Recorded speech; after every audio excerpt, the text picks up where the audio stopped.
సరే ఓకే.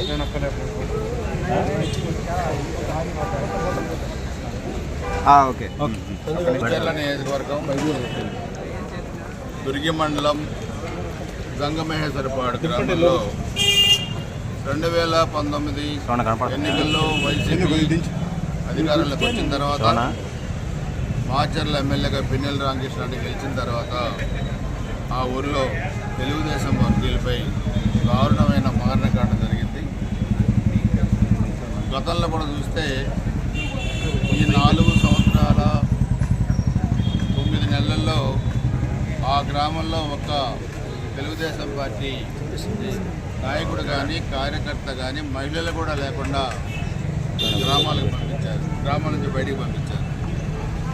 తెలుగుదేశం వర్గీయుల పొలాలు కూడా బీళ్లు పెట్టి ఇళ్లల్లో కూడా లేకుండా చేసి ఇళ్లల్లో కూడా చెట్లు మలిసే పరిస్థితి వచ్చినాయి. పొలాలన్నీ కూడా చెట్లు మలిసే ఈరోజు చాలా దారుణమైన పరిస్థితి. ట్రాక్టర్లు తగలబెట్టారు, ఇల్లు తగలబెట్టారు. అక్కడ కోటయ్య యాదవ్ గతంలో కూడా చూస్తే ఆయన్ని చంపారు. జల్ల యాదవ్ దారి కాసి జల్ల యాదవ్ని కూడా చంపారు. 2 బీసీ నాయకుల్ని చంపారు ఆ గ్రామంలో వైసీపీ వాళ్ళు. దాదాపు 20 మందిని కాళ్ళు చేతులు విరగొట్టారు.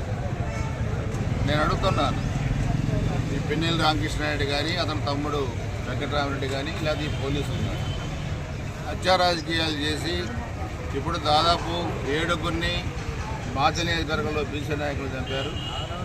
గురజాల నియోజకవర్గంలో ఈ కౌసమేశ్వరెడ్డి ఎమ్మెల్యే అయిన తర్వాత 11 మంది ఎస్సీ ఎస్టీ బీసీ నాయకులను చంపారు. 8 మంది పిల్లలు అక్రమమైన గుంతలు పెట్టి చనిపోయారు. వీళ్ళు ఎక్కడో బయట గ్రామాల్లో తలదాచుకుంటూ ఉంటే వాళ్ళు నేను దారిగాచి అనిల్ కుమార్ యాదవ్ వైసీపీ ఎంపీ అభ్యర్థిగా వచ్చినా మీరు మారరా అని చెప్పి వీళ్ళని దారుణంగా కొడితే వాళ్ళు సాగు బతుకుల మధ్య ఉన్నారు. అంటే నెల్లూరు నుంచి ఒక ఇలాంటి క్యారెక్టర్ గల వ్యక్తుల్ని ఇక్కడ తీసుకొచ్చి పల్నాడులో మరలా ఫ్యాక్షన్ రైజ్ చేసి గెలవాలనుకుని మీరు ఒకసారి కూడా ఆలోచించండి. అధికారం మీకు శాశ్వతం కాదు.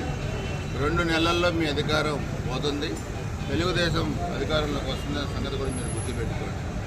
ఇలాంటి అరాచక శక్తులకి అండగా నిలుస్తున్న మాచర్ల పోలీసు వర్గాలు కూడా మీరు కూడా ఆలోచించుకోండి. రాత్రి ఆ దుర్గి ఎస్ఐ కోటయ్య ఇక్కడికి వచ్చి వీళ్ళు చావుబతుకుల్లో ఉంటే కనీసం మానవత్వం చూపించకుండా ఇష్టారాజ్యంగా మాట్లాడి కనీసం కేసు కూడా తీసుకోకుండా వెళ్ళాడు. ఆయన గతంలో గురజాల నియోజకవర్గం మాచవరంలో ఎస్ఐగా పనిచేశాడు. వైసీపీ కార్యకర్త. మీరు మానవత్వం చూపించకుండా ఒంటి మీద యూనిఫామ్ ఉందన్న సంగతి కూడా మీరు మర్చిపోయి ఇలా ప్రవర్తిస్తే మీరు సంపాదించిన అక్రమాస్తులు మీరు ఎక్కడెక్కడ మీ సొంత జిల్లాల్లో ఇళ్ళు కట్టారు, పొలాలు అక్రమాస్తులు మరి కొన్నారు అన్నీ కూడా చేస్తూ ఉన్నాం. రేపు మా ప్రభుత్వం వచ్చిన తర్వాత మిమ్మల్ని ఏసీబీ ఎంక్వైరీ చేస్తాం. మిమ్మల్ని సర్వీస్ నుంచి డిస్మిస్ చేస్తాం. ఏ పోలీస్ స్టేషన్లో మా కార్యకర్తలపై మీరు కేసులు పెట్టి ఇబ్బంది పెట్టారో అదే పోలీస్ స్టేషన్లో మీపై కేసులు పెట్టి మిమ్మల్ని కూడా జైలుకి పంపిస్తాం. మిస్టర్ కోటయ్య, గుర్తుపెట్టుకోవాల్సిన అవసరం ఉంది. మీరందరూ కూడా బాధ్యత మరిచారు, అరాచక శక్తులుగా మారారు. మీరు లా అండ్ ఆర్డర్ని కంట్రోల్ చేయాల్సిన మీరే ఇష్టారాజ్యంగా బరితెగించి ఈరోజు ఎన్నికలు ఇంకా 2 నెలలు కూడా లేవు. ఇన్ని సంవత్సరాలు భరించాం. ఈరోజు ఇక్కడ మహిళలు ఉన్నారు. వాళ్ళు మాకు ఏ విధంగా మేము బతకాలి, ఇంకా ఎంతమందిని చంపుతారనే భయాందోళన కూడా వాళ్ళు ఈరోజు చేస్తూ ఉన్నారు.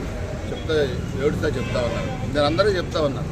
పల్నాడులో తెలుగుదేశం వర్గీయులందరూ కూడా నేను కానీ బ్రహ్మారెడ్డి గారు కానీ అది ఎక్కడ మన నర్సాపేటలో మన పార్టీ నాయకులు కానీ అందరూ కూడా ఒకటే చెప్తారు, మీరు ఎటువంటి భయపడాల్సిన పని లేదు. అంతులేని అధికారాన్ని ఈరోజు 151 సీట్లు వచ్చినాయని చెప్పి ఇష్టారాజ్యంగా వ్యవహరించిన జగన్మోహన్ రెడ్డి ప్రభుత్వం ఇంటికి పోవడానికి సిద్ధంగా ఉంది. 2 నెలల్లో పల్నాడులో ఎవడైతే ఒళ్ళు కలిసి మా వర్గీయులపై, తెలుగుదేశం వర్గీయులపై, ముఖ్యంగా బీసీ వర్గీయులపై దాడి చేసిన వైసీపీ వాళ్ళు ఉన్నారో వాళ్ళకి తగిన గుణపాఠం చెబుతాం. దానికి సహకరించిన పోలీసులను కూడా వదిలిపెట్టే సమస్య లేదు. వాళ్ళని కూడా డిస్మిస్ చేయించి సర్వీస్ నుంచి రిమూవ్ చేయించి ఇంటికి పంపించే బాధ్యత కూడా మేము తీసుకుంటామని చెప్పి కూడా మీకు చెప్తా ఉన్నాం. అందుకే అందరూ కూడా ధైర్యంగా ఉండండి.